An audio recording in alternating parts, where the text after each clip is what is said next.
नमस्कार शेतकरी मित्रांनो, आज बुधवार 18 मार्च 2026. शेतकरी मित्रांनो, हळदीच्या दरात पुन्हा एकदा मोठे बदल पाहायला मिळाले आहेत.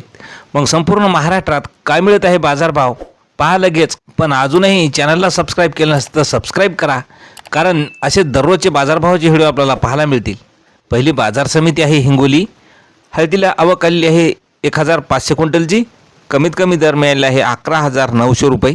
सर्वसाधारण दर 12,950 रुपये, तर जास्तीचा दर मिळाला 14,000 रुपये. मित्रांनो, यानंतरची बाजार समिती आहे शेनगाव. हळदीला आवक आलेली आहे 30 क्विंटलची. कमीत कमी शेनगावला हळदीला दर मिळालेला आहे 11,000 रुपये. सर्वसाधारण दर मिळाला 11,500 रुपये, तर जास्तीचा दर मिळाला 12,000 रुपये. यानंतरची बाजार समिती आहे सांगली. राजापुरी हळदीला आवक आलेली आहे 11,333 क्विंटलची आणि जबरदस्त सांगलीला बाजारभाव हळदीला मिळालेला आहे. कमीत कमी दर मिळाला 12,300 रुपये. सर्वसाधारण दर मिळाला 15,700 रुपये, तर जास्तीचा दर मिळाला 26,300 रुपयाचा. यानंतरची बाजार समिती आहे नांदेड. आवक आलेली आहे 318 क्विंटलची. कमीत कमी दर मिळाला 9,500 रुपये.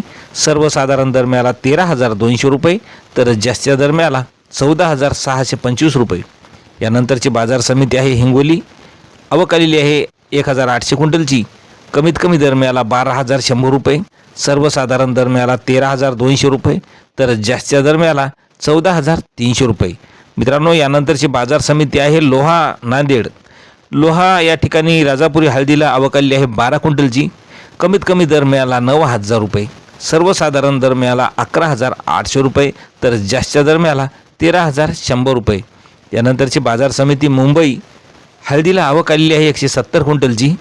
कमीत कमी दर मिळालेला आहे मुंबईला हळदीला 18,500 रुपये. सर्वसाधारण दर मिळाला 20,750 रुपये, तर जास्तीचा दर मिळाला 23,000 रुपये. मित्रांनो, यानंतरची बाजार समिती पुन्हा नांदेड. आवक आलेली आहे 354 क्विंटलची. कमीत कमी दर मिळाला 10,000 रुपये. सर्वसाधारण दर 13,200 रुपये, तर जास्तीचा दर मिळाला 14,595 रुपये. यानंतरची बाजार समिती आहे वाशिम. आवक आलेली आहे 900 क्विंटलची. कमीत कमी दर मिळाला 9,800 रुपये.